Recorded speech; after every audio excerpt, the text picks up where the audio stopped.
Hi and welcome to another Bitwig episode. In today's episode, let's deal with a big problem, especially if you're new working in Bitwig Studio and you want to record MIDI and audio.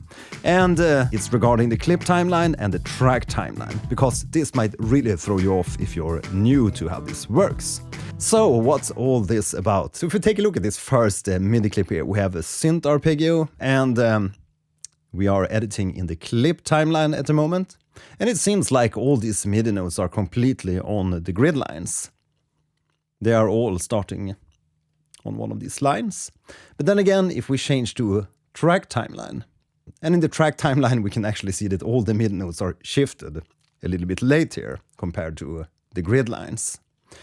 And the track timeline is actually what we will hear when we play back our track. But first let's take a quick listen here, and you will hear that all these MIDI notes are actually late.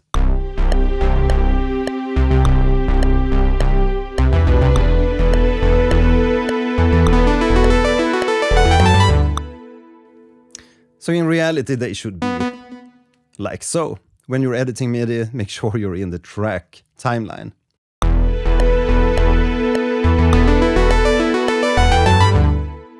Much better.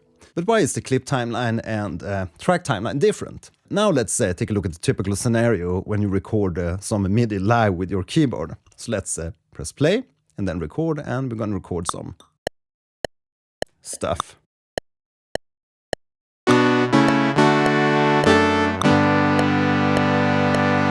And I think that the timing was pretty good for that little synth riff. But then again, if we click this clip and you look at the clip timeline, you can see that the MIDI notes are completely off compared to the clip timeline, so to speak. But then again, changing to track timeline, we can see that the MIDI notes are starting from bar 8 until bar 9. And we have them almost on the beginning of the grid, but we can always Alt-Q and quantize this to 16th notes, and we get them more tight.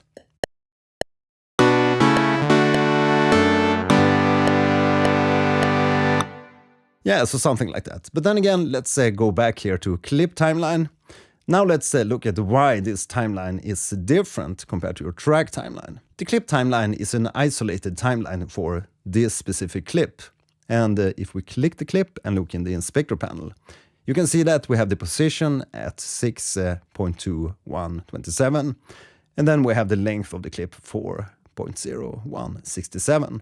So that's the beginning of the clip, and then we have the length for the clip. So you never want to edit the MIDI in clip timeline, because it's going to be a totally different grid line. And as you can see here, the clip begins from bar 1, you have bar 2, bar 3, bar 4, bar 5. But if you go into the track timeline, that's where you're actually going to see the exact bars and beats that's represented in your real arrangement timeline. And that's what you usually see in other DAWs like Logic Pro, Cubase, and all these other Studio One, etc.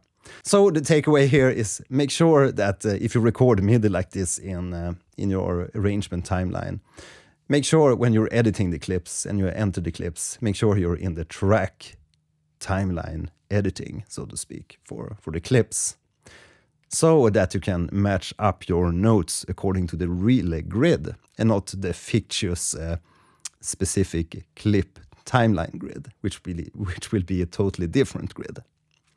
So it's just something you really need to think about, especially if you're new coming to Bitwig, because it's really easy to forget this and you start to jump between these different clips and you're in the clip editing and you think you're editing these to the correct grid line. But then again, when you start to play back this, it's going to sound weird, because in reality, the notes are late compared to track timeline reality.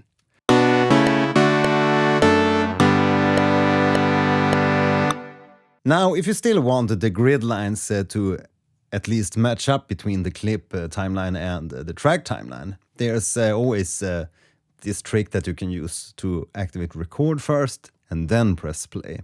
Because if you have the playhead exactly at a grid line, it's gonna start recording, and you will have the clip exactly from that grid line start. That means that at least the grid lines will match up between these two different timelines.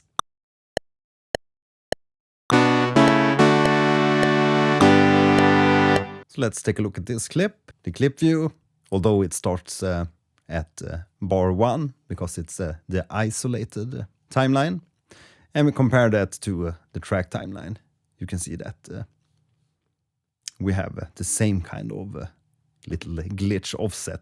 It's just my playing here, but they are basically matching in terms of the offset here, at least from the grid lines. But again, make sure you edit in the track timeline to be sure that you always edit to the correct grid. Yes, I hope this little tip will help somebody out there editing MIDI in Bitwig Studio. Let me know in the comments what you think, and I'll see you in the next episode. My name is Mattias. Bye.